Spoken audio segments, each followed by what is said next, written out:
Good morning, welcome, or good afternoon, depending on where you are. Welcome, everyone. And hello, Brenda. Welcome, everyone here. Let's see, everything's all set. We're good to go. So welcome to the Trading Coaches Playbook. My name is Brandon Wendell, and I'll be your host for the next hour.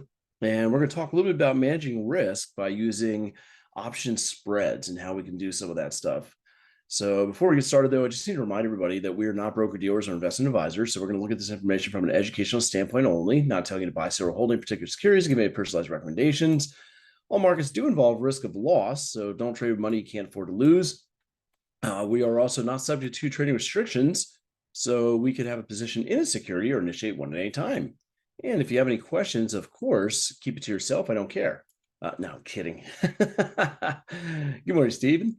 No, if you got any questions, please type them in the chat. I'll be more than happy to try to answer those for you. You'll notice that you can only see the chats from the hosts, not the chats from other people. It's just protection that way. It keeps it nice and clean and easy. Anyway, so if you got questions, I'll try to answer them as best I can. We're pretty busy here. You can see there's a lot of workshops that we do, a lot of free online workshops you can get involved with. The Trading Coaches Playbook happens every week on Friday, rotates the instructors, which is kind of nice. Keeps it professional and fresh. And thank you, Daniel. Hope you're doing well too. Welcome.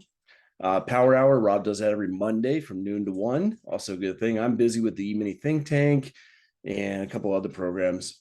And of course, you can stay in touch with us on socials. I've got my own socials as well, so you can find me on Twitter pretty much every day at TraderBdub. Also on other socials as well. And as I said, I stay pretty busy with classes. Sorry, my dog's going berserk in the background there. All right, so we'll talk a little bit about this SPX cash flow secrets, because that is something that I do use options for. The others, Wealth with Spreads, E-mini Think Tank, and Futures Bootcamp, obviously are focused around the futures markets.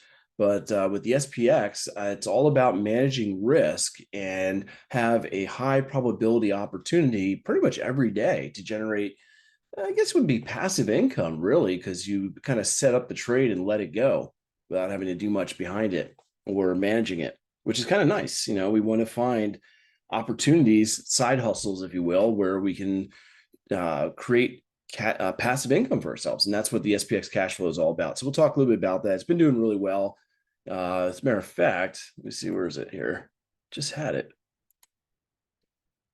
Oh yeah, the July tracking for the SPX. I track every trade that I put out and take, and you can see there are things like bear call spreads, bull put spreads, iron condors. So we're using spreads to reduce the risk.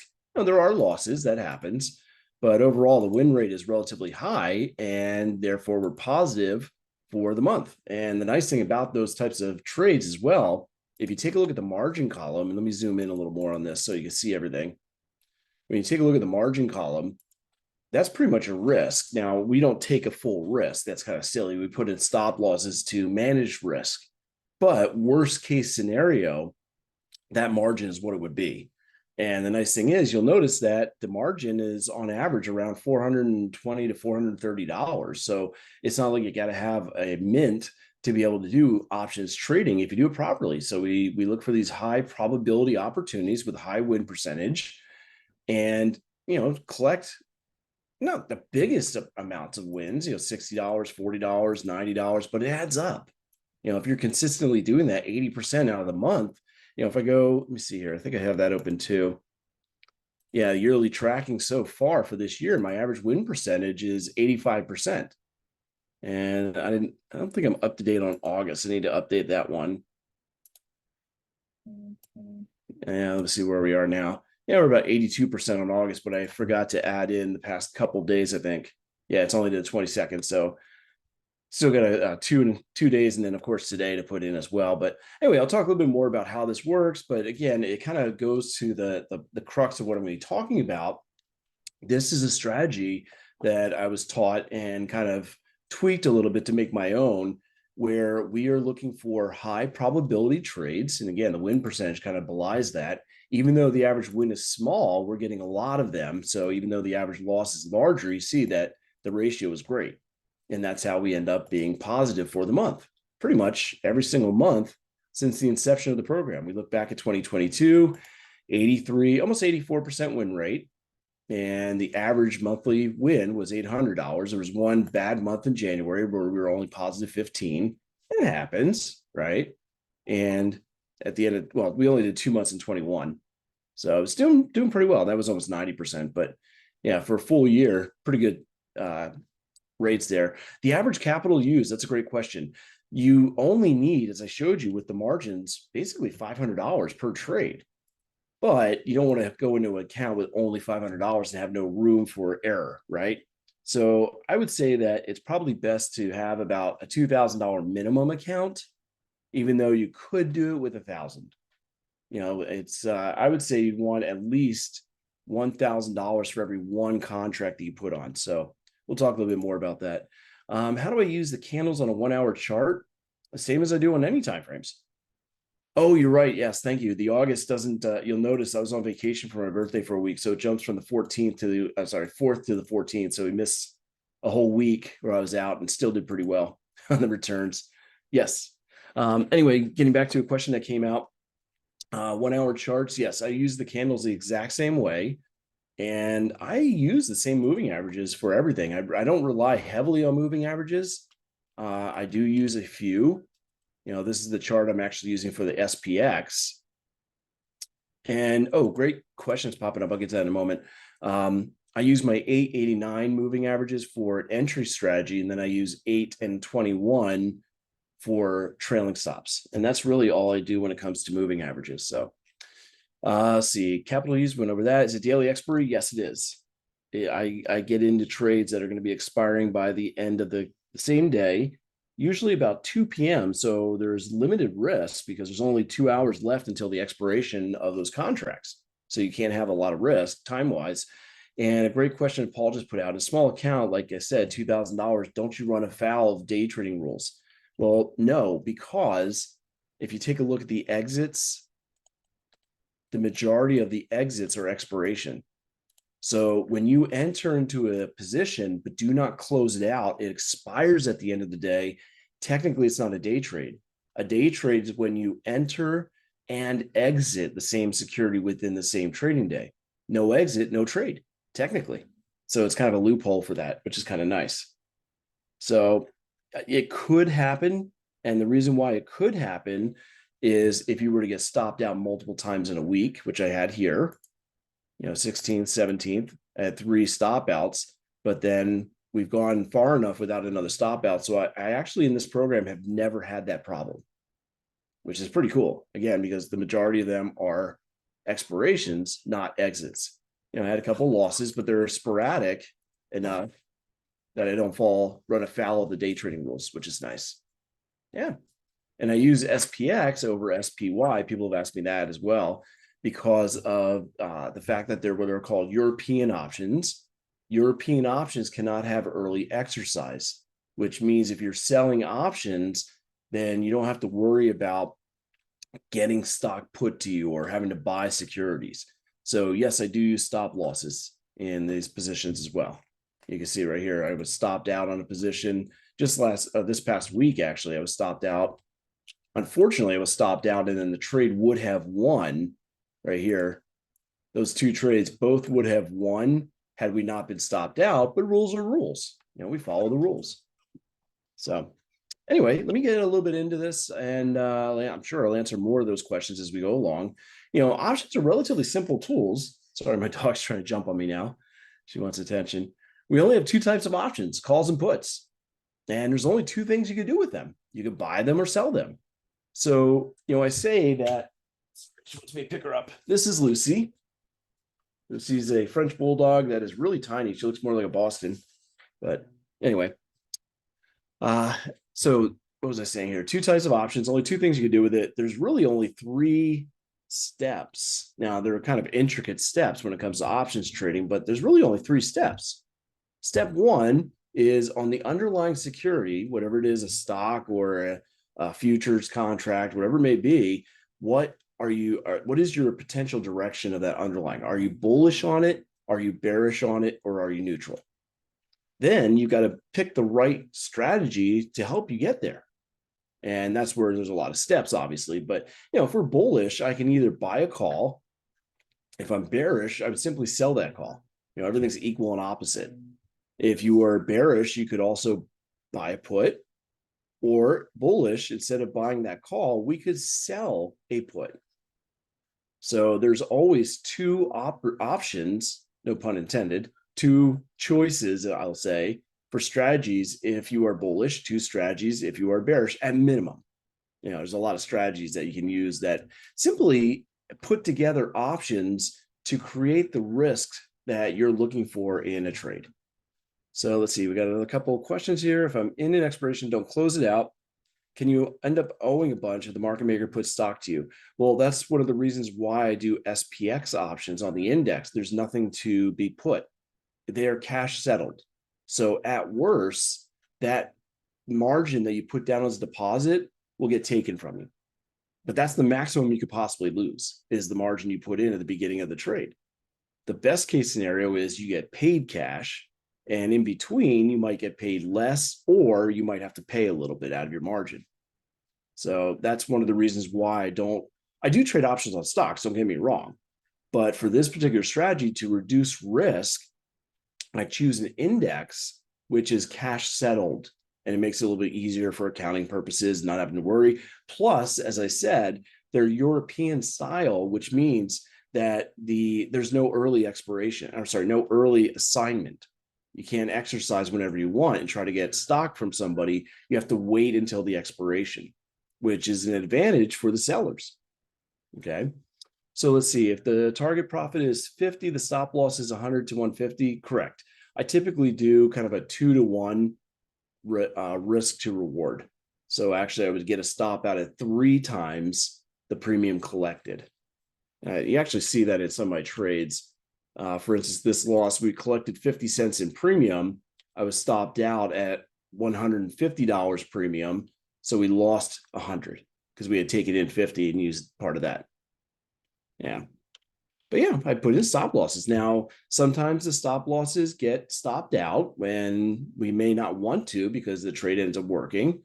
But again, that you got to follow rules. You got to build that consistency in your trading. So I look for high probabilities, I showed you. And one of the ways I get higher probability is by focusing on the sell side of the options market. I have a lot of friends who have been on one was a friend of mine who was a specialist on the floor of the CBOE, which is the Chicago Board of Options Exchange, CBOE. And he is now trading for himself. He also does some newsletters, things like that. But he was also selling biased, if you will. And the reason why, you think about it, we want the best chance to make money in the markets. We want to win. Sorry, put the dog down. If you buy an option, let's say you buy a call, you only make money if prices go up, and they have to go up far enough that you cover the premium that you paid for that option. So you need movement in your favor, and you need it in enough time that you can profit from that option, before it expires. However, if you sell the call, obviously you'd like prices to drop, okay, because then you could buy back the call cheaper than what you had originally sold it for. But you can still profit if prices go sideways. If they go sideways and the options expire out of the money, you still get to keep the premium. That's a profit. And even if prices go a little bit against you, in this case to the upside, you can still profit as long as it doesn't go too far, right? So when you look at this, you can see there are 3 ways of profiting from selling a call, but only 1 way to profit from buying a call. Well, I don't know about you, but to me, 3 seems better than 1. And the same thing happens with puts. You buy a put, you need prices to drop far enough and fast enough that it covers the premium that you paid for that option. You got to cover your costs, and then you start making profits. But if you sell that same option, you make money if prices go up, okay, because then the put expires worthless. Or if they go sideways again, it could expire worthless, or even a little bit of value, whatever. And even if it does go down just a little bit, you can still profit from that put sell. So once again, on the sell side, we have more opportunity and higher probability, 3 versus 1. I think one of the ways I could probably show this best, I don't have it open, but if I were to go to And I use a lot of different brokers for this, but I'll just go to Tastyworks and use this one account. And there's a couple different programs that do this, but let's see here. If I were to look at, and again, I've got the SPX, but I can do anything. We can do Tesla. I don't care. And if I think the market is going to go up, I could buy a call. Oops, that's a spread. Yeah. Did it again. I always hate that. There we go. So I could just simply buy a call. Let me get rid of this one. There we go. And you can see that there's a shaded red area where I lose money, basically the premium I paid, a gray area where I can make some money, but not quite a whole lot. And then the green, which is where you can make money. And that green goes on pretty much forever, right? Because it doesn't matter how high the stock goes, you buy a call, you make money. Well, if we go back to the slides, we also saw that if we're bullish, we could sell a put instead. So if I were to sell a put instead, let's do it this way and delete this one. There we go. Right here, selling that put, once again, I make money. You can see where price is currently. I make money if prices go up because it's a bullish strategy, but I can still profit if it goes sideways or even if it goes down just a little bit. The way I lose money if it goes down too much. That's it. So I have a much higher probability. I think, yeah, showing a 72% probability of profit right now for the 225 put. If I did the call,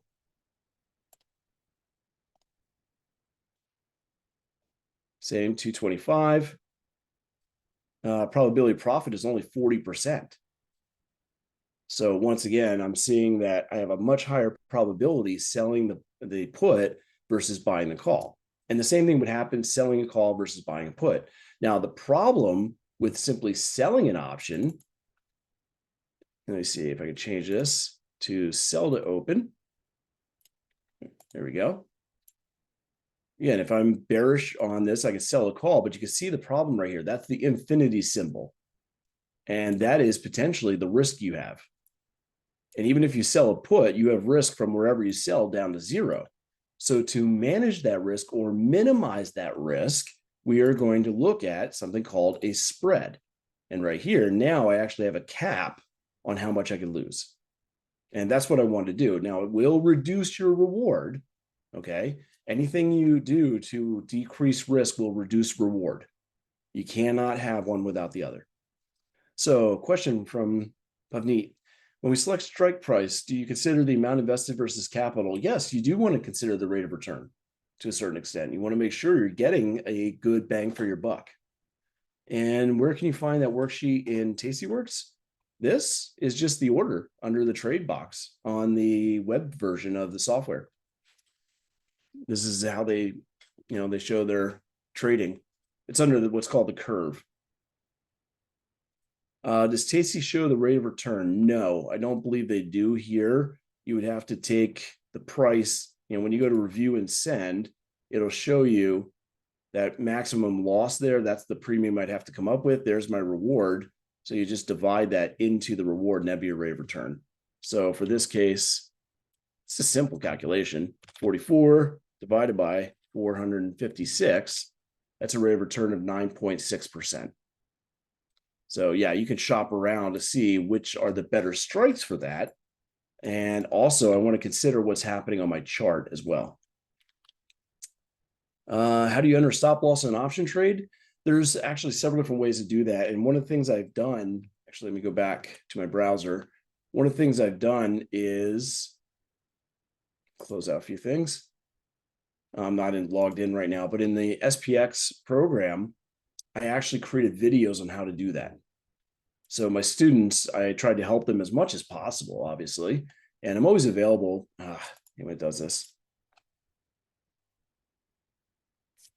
Now, I can't go through all the steps right now. They also have a lot of YouTube videos for the different brokers as well, because in reality, I don't work for the brokerage, so I don't care who you use as long as you're comfortable with that brokerage. But I have several that I've had students working with, and I've created videos to help them. And again, I'm going into the members section here, just trying to find it. SPX Cash Flow Secrets Program.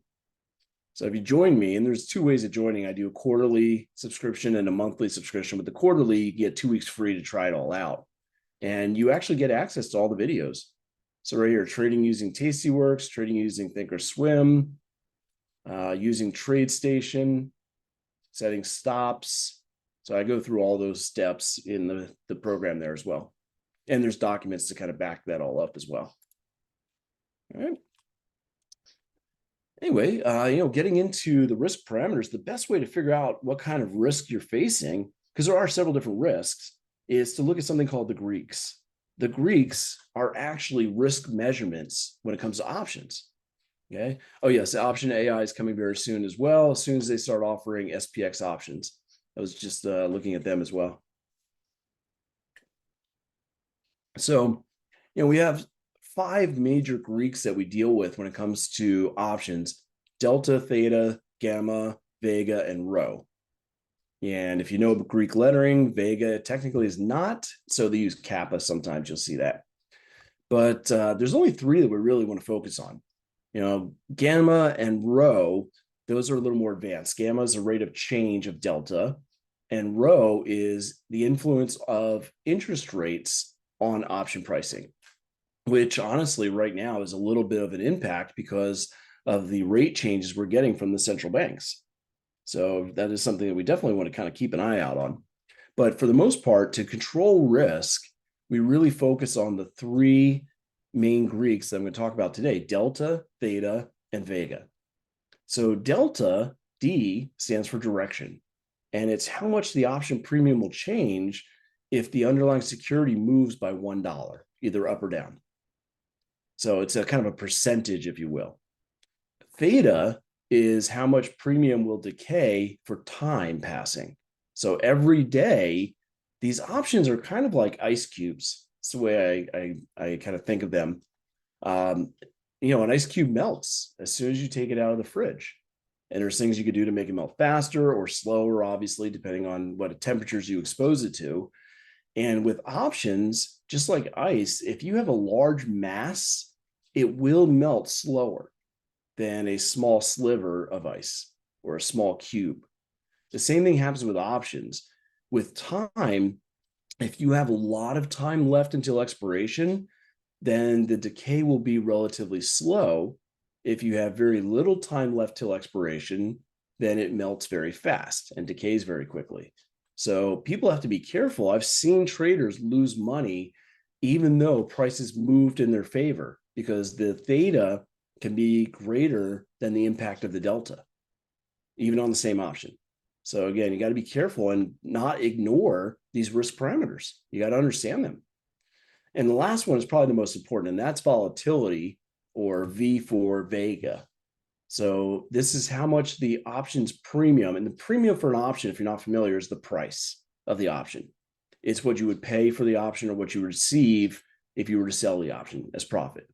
So Vega is how much the option premium will change based on a change in the volatility percentage of the security. And volatility is measuring basically how far and how fast prices are expected to move in the future. Okay, we have different types of volatility. I'm not going to go into that in depth right now, but we have historical statistic volatility, which is basically a chart. It's the past. And then you have implied volatility, which is looking forward in the future, what the prices are likely to do.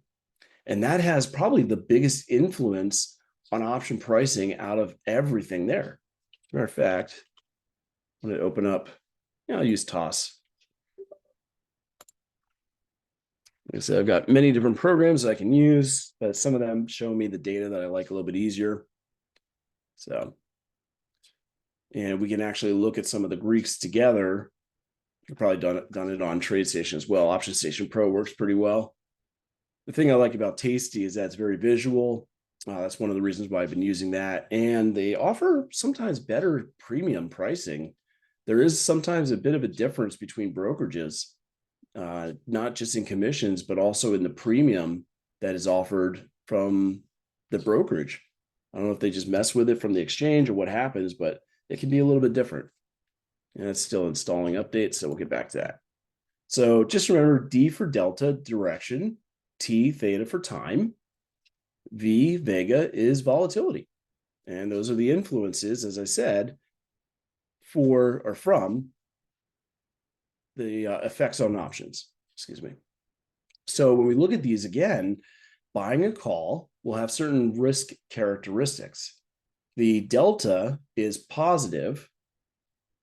Okay. And anytime you have a green candle where prices go up, you would expect the delta to be positive because that security makes money as the price of the underlying security goes up. Can I try it on TradeStation Option Station Pro? Yeah, I can. Why not? See if that logs in faster. I don't want to have too many things running in the background, but the more the merrier, right?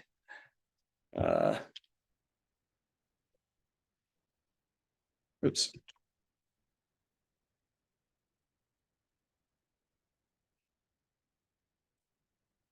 There we go. And obviously, with any software, it just takes a little bit of time to get used to it. So you got to make sure you practice with it. So we'll let that load up. And anyway, so getting here to buying a call, we get positive delta, meaning that if the underlying security goes up in value, the option goes up in value. Time, when you buy something, it's a piece of ice that's melting. So that is decaying, it's going against you. And volatility helps you. Volatility increases the value of the option. When you buy something, you want it to go up in value, obviously. Well, selling a call, pretty much opposite. Delta is a negative, so the time decaying is actually a good thing for you. Theta, I'm sorry, delta, price going, I did the wrong one. Theta is the time value. That's a positive because time decaying is positive for you. Delta is negative because we have a red arrow. We profit with prices going down, and volatility hurts us because an increase in volatility increases the value of that. When you sell something, you want the value to go down, not up. Puts on the buy side, delta is negative because, again, red arrow is negative. Theta is negative because we're buying, and vega is positive because we're buying. So the only thing that changes between a call and a put is that delta because we're going in different directions, but we're buying. So theta is negative, vegas are positive. And the same when it comes to the sell side, the delta is the thing that changes. But for a call or put, you still have positive theta and negative vega. Anything that increases the value of the option is a bad thing for sellers, good for buyers, and opposite. So we go, I didn't open up. Where is it here? Apps, Option Station Pro. You know, almost all the programs have very similar tools. I don't know if I have the desktop version of Tastyworks downloaded. I have to check on that, but here we go, options. And I happen to be on Hess. Doesn't really matter. And you can see the Greeks at the top, vega, theta, delta, and I have open interest in volume as well. So we can see we have positive or negative thetas or deltas. And on the put side, on that side, we got delta, theta, vega right there as well. Okay. So we can, like I said, we can neutralize risk. Basically, when you trade a spread is nothing more than two options, at least two. Sometimes it can be even more. You know, we have what are called single leg strategies, which is just buying an option or selling an option, right? There's 4 single leg strategies: buy a call, sell a call, buy a put, sell a put. That's it. And then we have spreads, which involve more than one option. And the different legs really do different things. We have the first leg, which is called the anchor leg. The anchor leg is kind of driving the option strategy. You know, it doesn't matter if you're bullish, bearish, or neutral.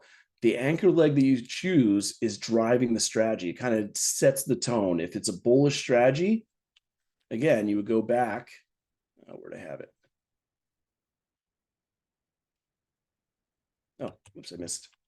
Right there. Yeah, right here. If I'm bullish, my anchor leg would either be buying a call or selling a put. Okay. Or if I was bearish, my anchor leg would be buying a put or selling a call. And that anchor leg, again, kind of sets the tone for what you're doing in the trade. If I were to go to Option Station Pro, I'll just do vertical, but these are all different types of spreads. That's all they are. And when I go to a vertical spread, for instance, here we have not too much time left, but I'll just click on one. You'll see it's doing two options. It's buying a call and selling a call at the same time. So the anchor leg is buying a call. That's the first one. And that is a bullish strategy. Now, the problem with that bullish strategy, buying a call, if prices go up, I make money. But I lose money as time goes by. And if volatility goes down, I lose because the Vega is positive, right? So what I could do is combine buying the call and selling the call. And what will happen is the Greeks of the other call are what's called the offset leg. Okay, so you have the anchor leg, which is the main leg driving the strategy. And then you add in offset leg or legs. And those offset legs, the Greeks that go along with them, will literally offset some of the characteristics of the anchor leg that you don't want. So for instance, if I'm worried about Vega or volatility dropping, by buying a call, obviously I make money and volatility goes up. But if it were to drop, I could lose. So by selling a call and gaining some negative Vega, I could reduce the impact of that negativity on my call that I bought. Okay. Or if I'm worried about time decay, I'm worried about having this option go down too much in value as the time goes by. Again, I've got negative theta, but by buying that call, I add in positive theta, which offsets that risk, lowers it. Going back to, it shows here. If I go back to the individual options, let's see, I'm sorry, hang on. Which one did I pick? The 150 call. For instance, the 150 call right here, if I just go to single, there it is. We have delta of 0.58. We have theta of negative 0.11, which means every single day that option loses 11 cents. Now, it's not just 11 cents. It's actually, that is going to be times 100. Okay. The reason why is all these stock options are on 100 shares. So that's showing you per share pricing. And the Vega is 14. But now when we go back over to that spread, remember I added a short, not just the long. And now my delta is 990 or 990. Okay. So delta has changed. The theta has changed to negative 0.45. I think this is showing, for the 100 shares. So it's gone down quite a bit. Instead of being $1.10, which it would be here, remember, that was a 0.11 on the negative side. But now that I'm also adding in the short call, it reduces that from $1.10 to only 51 cents. So I've cut my time risk in half, and my volatility has also changed as well. So that's what we're doing when we're adding in an extra leg. Right here, I got another example, and we can see we got, what is this, 46.65. So this is I think this was on the SPX a while back. We're not at that price level anymore. And you can see my gamma theta Vega, delta theta Vega. We don't care much about the gamma right now, and the put side. And then this is a vertical spread, 46.65, but I added in the 46.65, buying the call and the put. So buying both sides, it's going to be quite a bit different in the way that it reacts and in the risk that we have. Sorry, I was just checking something here. Oh, okay, no big deal. Anyway, looking at just this call, if you were to buy the 46.65, you got a delta of 0.45, meaning you profit as long as prices go up. And they have to go up enough that you covered the premium you were paying for that option. Okay, the delta of the put, as you can see, is negative because you profit when prices go down. That's why I had the red arrow. In this case, if you bought both the call and the put, you're basically combining the deltas. Now we have a negative 0.09, which is very, very low. It's not zero. So there's a slight bearish bias because we have a negative delta, but it's almost zero. Basically, if you can get under negative 10, or sorry, above negative 10 or below 10, you have very limited exposure to directions in the market. This means this strategy doesn't matter if prices go up or down. It doesn't profit from that move anyway. There's very limited reward and risk due to directional movement. Okay, now this may not be the best strategy for this particular security. I'm just trying to show you what happens with those options. So in this case, if we did buy the call and buy the put, we've reduced our directional risk. Vega was 1.26, Vega here 1.27, and now the Vega has gone up quite a bit. So we would definitely do this if we were expecting volatility to increase, because what we've done here is decrease our directional risk. So now it doesn't matter which way the prices go, up or down, but volatility going up is where we're going to profit. And theta, remember, we're buying both of those. So unfortunately, we've also increased our time risk. So by reducing one of the risks, we've increased others. And you can play with the different options that you buy. Again, change the offset leg to reduce the types of risk you're dealing with on your anchor leg. So it all just comes down to what is it you're really trying to do in this market or in any market.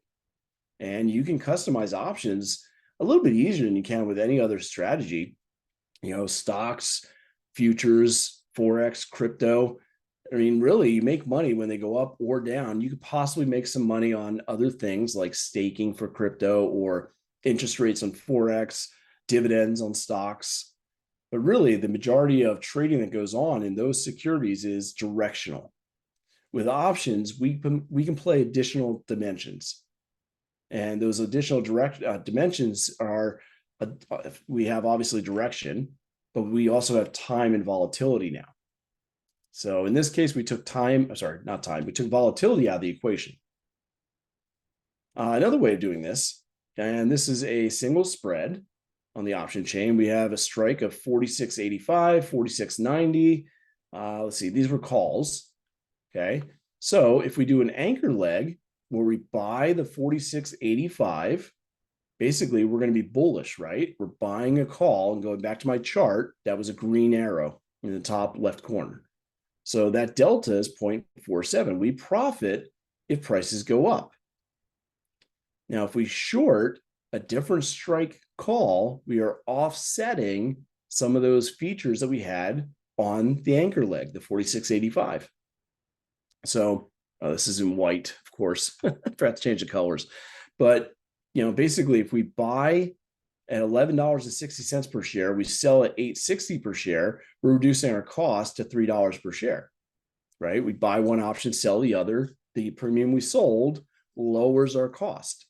Well, right in there, lowering the cost reduces the risk, because when you buy options, if it's a net credit, meaning you've paid for the options, the worst case scenario and the most you could lose is what you paid for the options. So we reduced our risk by, you know, quite a bit. If we had just bought the call at $11.60, that would have been our risk. That's per share again. So it would have been $1,160 of total risk. Now we only have $300 of risk. So that went down. The volatility risk, 1.39, 1.36. Again, we're buying one and selling the other. So now we have almost no volatility risk. It's close to 0.03. Okay, it doesn't show this, but short, that would be a negative. All these numbers would become inverted. You can see that theta is going to go from negative 355, positive 3.27, because again, we're shorting, we got to reverse that. Our total theta is now a little bit over a quarter, 28 cents. And our delta, positive 47, negative 41, the difference is 0.06. So now what we did by putting on this particular trade is our main exposure to risk is from time. That's it. And as time passes, this option is going to profit. Or I'm sorry, it's going to lose money. This is not really a good strategy based on what we're doing right here. I wouldn't have put this on because we're not going to make a whole lot on direction. we're not going to make or lose a lot on volatility. We simply lose on theta. So this would not be a good strategy, obviously, because we don't really have a good trade opportunity there to make money. But I was just trying to demonstrate how you can offset the risks and you can isolate which risk you really want to focus on. Let's see, we got another example here with puts.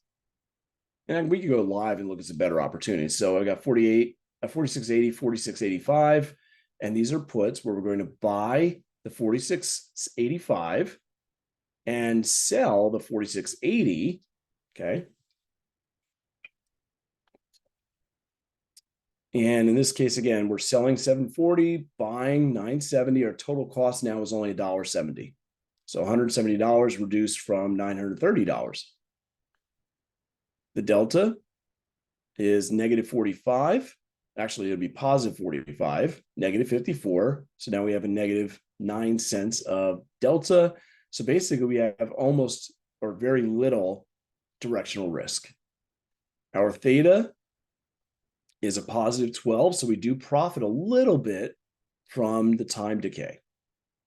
And then the Vega is almost zero. It actually should be a penny, but it changed before I actually did the screenshot. I have to do them separate. And you can see that the Vega now is down to zero. We have really have no volatility risk. So we can isolate which risks we're trying to get. So when I go into my trades, where is it? There it is. For instance, if I'm looking at the SPX, remember, one of the things I do is I try to put these trades on near the end of the day. And the reason behind that is if you take a look, oops, actually, I was on the right page there. Wouldn't it be important to know where the underlying price is? Absolutely. Remember when I said about trading that there are 3 steps that we typically want to take when it comes to trading. I don't know what that's doing there. There we go. Let's see. Make that darker.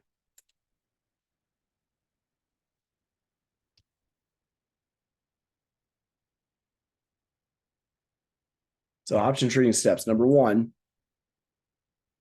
what is the probable direction of the underlying? And not only am I wondering what the direction is going to be, but where are the turning points, supply and demand, or support and resistance, whatever you choose to use.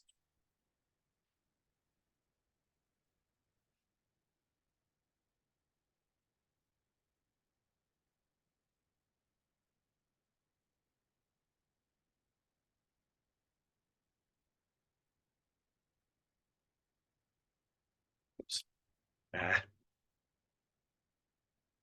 And I can't spell today. There we go. Number 2, choose the right strategy.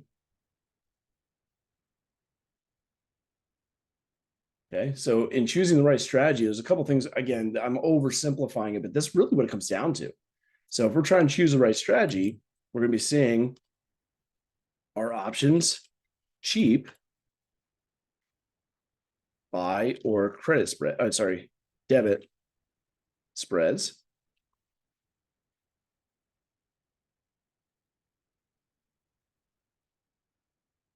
Our options expensive.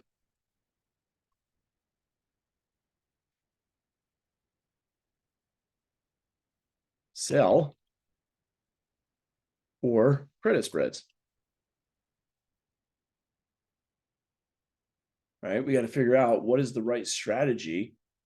So if we're looking at, that's probably a period there. It's fine.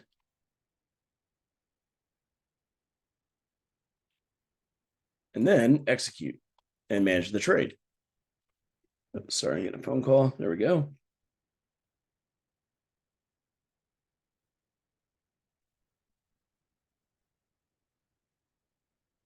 I mean, that's pretty much it in a nutshell. Obviously, I'm oversimplifying a little bit, but yes, we need to know what the underlying security is doing. Where's the price going to go? Where is it now? Where are the best areas to take advantage of this?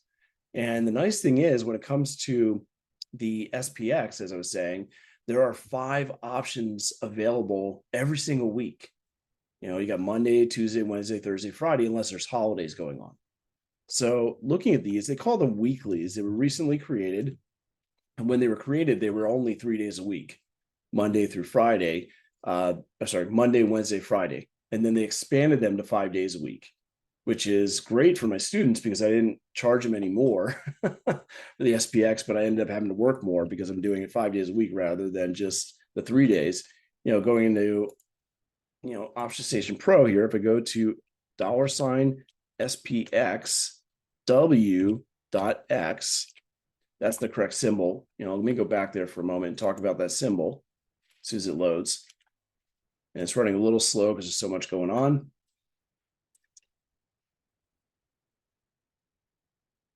You'll see, it didn't, you won't see. You'll see right there, it says SPX 500 PM settled index. Okay. And if I did a different symbol, just SPX, that's the SPX 500 index, that will not be the same options. Okay. They don't have the same options available. Watch here. They only have monthly expirations. Okay, so 15th September, 20th of October, 17th November, December, and so on. Those are what we call monthly options. So I don't want those. I need the SPXW.X. Those are the PM settled options. And it's a different symbol on every platform, unfortunately. But now, let me zoom in. There we go. Now you can see we have options expired today, Monday, Tuesday, Wednesday, Thursday, Friday, Monday, Tuesday, Wednesday, Thursday, Friday of the next week. So you have these weeklies, which are not really weeklies. They were originally only on Fridays. Then they expanded them Monday, Wednesday, Friday. Now they're every day. And they have them available on many different securities. But I told you before, I use the SPX because it's very heavily traded. It's got certain taxation benefits and they're cash settled, they're European style. So there's a lot of advantages to why I choose this one in particular. And instead of getting into it early in the day or even a couple days before expiration, by getting into it a couple hours before the expiration, I'm able to capture a smaller profit, but a much higher probability of profit. I'm not going for home runs here. There are a lot of traders that try buying what are called lottery tickets. Those are very cheap options that are very far out of the money. And they may expire somewhat soon, maybe not. A mistake I mentioned is that option traders often buy the wrong options. If we look at this one that ends, let's do the end of the month. There we go, August 31st.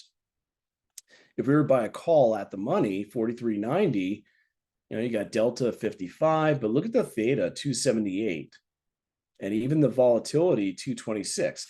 Those are much bigger numbers than what you're getting here in delta. So that means that you need a big price move to overcome what you're losing just every day because of expiration, right? That's $2.75 roughly of deterioration every day. That means, remember, the delta is how much you make or lose for every 1 point the SPX moves. So what do we need there? 2, 4, almost 6 points, which it can definitely move in a day, right? But those 6 points of price movement go to offset the theta and not even give you any profit. Meanwhile, if we compare this to an option that expires much further out, let's do the November, 3 months away, and the 43.90 again. Now we have 0.59 for the delta, again, similar, instead of 0.55, now it's 0.59. But look at the theta. It's only $1 versus $2.75. So now we only need 2 points of price movement to overcome our time decay every day versus 6 points. You see the problem? We could have a 6-point move very easily. I mean, the market sneezed and they moved 6 points on the SPX. So yeah, it could definitely happen, but why would you want to subject yourself to that? Make sure you buy the right options. You get what you pay for. In a way, when you buy options, you're putting down a deposit for time, and you get that back as long as you sell your option when there's more than 30 days left till expiration. Basically, when there's 30 days or less till expiration, somebody takes a blowtorch to that ice cube and it really starts to melt fast, and you can see it. $1 delta theta versus 274. So like I was saying, with the lottery ticket, it'd be really nice to buy a deep out of the money option. You pay a lot less for it. Probably show this on a stock better. Let's go Netflix. That was in the news a lot this week, right? And again, running a little slow because I got too many things going on.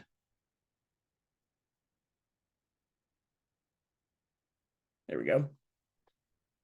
And now if you go to even here, 21 days left till expiration, and we've got 412.5. The delta is 0.55, 34 cents of theta.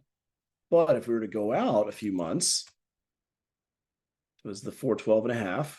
We don't have the same strike, so let's use 410 to compare. 0.58, 0.34, 0.59, 0.19. We cut our time decay quite a bit, not quite in half, but pretty close. So we're reducing the risk that we have, and we can reduce it even more, right? By using another option, using an offset leg.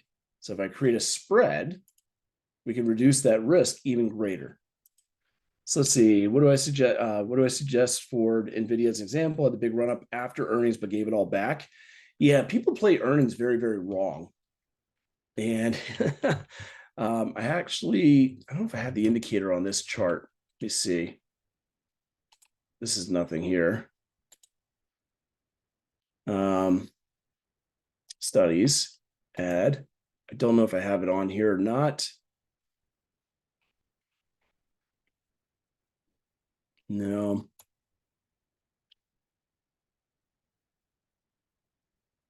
No, I don't. Sorry. Let me go over to my TOS that I started to log into but didn't, because I know I have it there.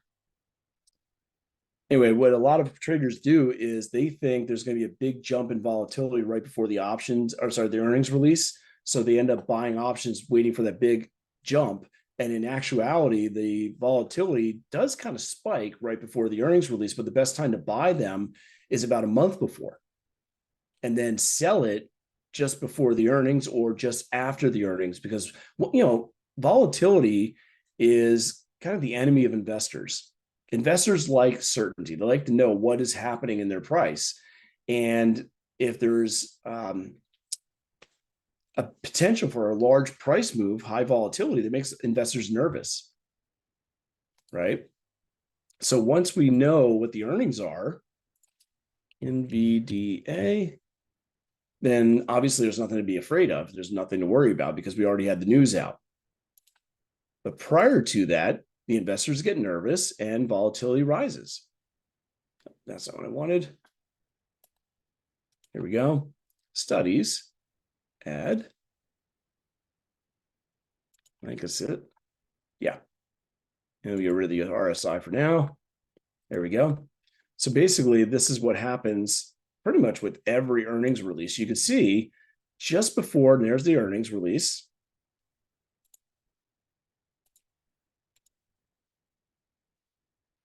Okay, that was on the 23rd. Okay. And just before the earnings release, volatility actually started to come down. Afterwards, it completely dropped, right? So when would have been the best time to buy an option? When volatility is cheap. When's that? A little over a month before the earnings came out. And guess what? If you bought then, I guess you'd be buying on this day right here. And about that price, you did it near the open. You didn't make much money on the direction, right?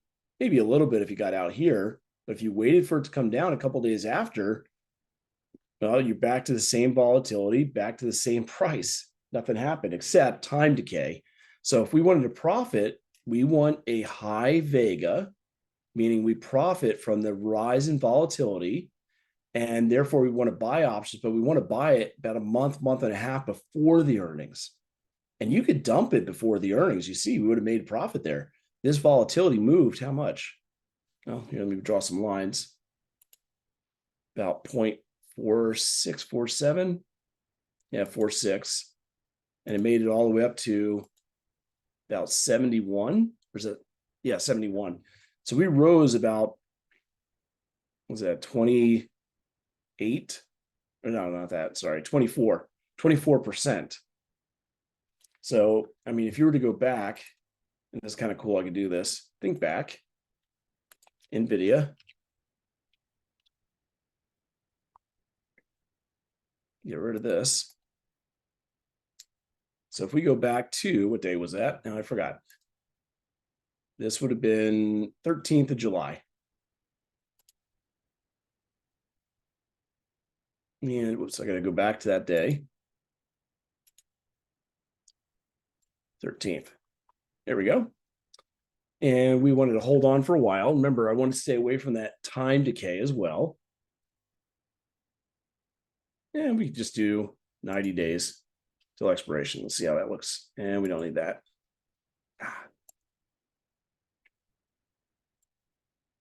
That's what I wanted. See this option. And let's just do, we could have just done a single option. But if we didn't know which way this was going to go, let's say we do a straddle. So that way we don't know which way it's going to go. All right. Prices back then were at 459.77, I believe. Or is that now? No, 450. Yeah, 459.77. Let me just make sure. No, it was 445 at the time. Sorry, that's the current area. So 445 on the 13th of July. July 13th. There we go. And 445.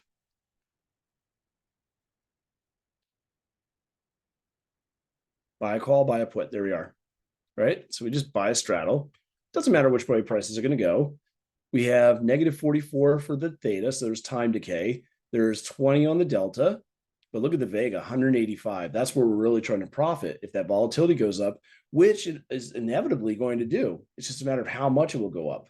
So as we go forward in time, initially we're losing a little bit of money, and then we start making money. It's kind of going back and forth a little bit here with the time decay. And it should go positive pretty soon. There it goes. Expiration to do October. Oh, that must be on a weekend. That's why. 23. Actually, that's weird. It's a negative right there. And then, of course, the volatility drops after the earnings and you're crushed. But that's kind of weird. Usually you would see that it would have been a positive. I'm not sure what I did wrong there on that, but I don't play this particular strategy anyway. A lot of times I would rather sell an option when there's very high volatility just before the earnings release. So in that case, maybe we look at 17th or 18th. And we don't want to sell a lot of time. Again, we want that time decay. So maybe I sell, I'll do the first. And again, on the, what time was this? 8:17. There we were. So we could have sold around 440. Oops, analyze. Again, 440s. Sell this time. Close this one out. There it is, 8:17. And we're paying, I'm sorry, not paying, we're receiving a credit. And when the earnings come out, actually before that, we go back to 17th, you can see the Vega's big, but negative, and time decay helps us. So basically, the closer we get to expiration, the more we get to keep. And if volatility collapses after the earnings, that will also be a profit for us. So going to the earnings day, we're only up 75 bucks. Not a big deal, but watch what happens when the volatility collapses. $1,972 profit, just like that. Why? Because of volatility collapse. And that's the problem. If people don't get out soon enough, when they buy options, they get crushed. And that pattern is pretty much the same on every earnings. You see that rise and drop, rise and drop. So where's the past earnings? Right there. Didn't rise as much, but it still rose and then dropped after earnings. Another one here, same thing. Rose, then dropped. Going back, same thing, rise and drop. So that's one way of playing options. Again, I want to keep it simple though. So the main thing that I do is like this. Every day, there's options that expire on the SPX. All I need to do is figure out where's the SPX not going to go. That's a little bit easier than figuring out where it will go, isn't it? And if I can find good supply and demand zones and sell options outside of those zones, this one's actually been tested and broken. And I have to look to see there's some fresh ones today. I typically use the trends on either a 30-minute or 60-minute time frame. And then I use a 15-minute and or 5-minute zones because I'm only looking for the last 2 hours of the trading day, and selling options outside of those zones can bring me steady cash flow. And that's all I'm looking for. So in this case, 44.28. And there's 3 different strategies I can employ, either what's called an iron condor, a bull put spread, or a bear call spread. The iron condor is just simply the combination of the puts and the calls.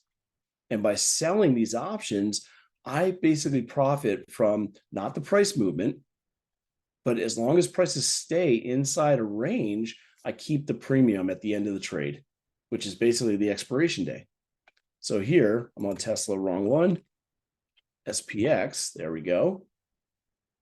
Iron Condor. 0 day till expiration.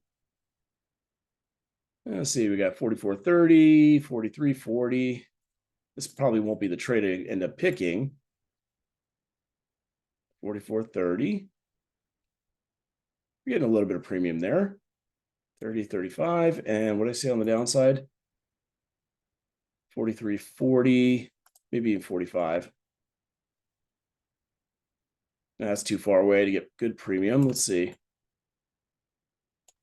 Yeah, I don't do it for that little premium. The least amount I'll get is 35 cents. So I'll look for a better zone. But basically, you can see now I profit as long as prices stay in that green area between these options I sold. There's a 67% probability of profiting. So if that goes up to about 35 cents, then I might be able to sell that. If not, I'll try to look for different zones that might be a little closer and giving me a better opportunity. But like I said, it's been working out really, really well. You know, this is currently August tracking sheet, and that's what I'm doing there.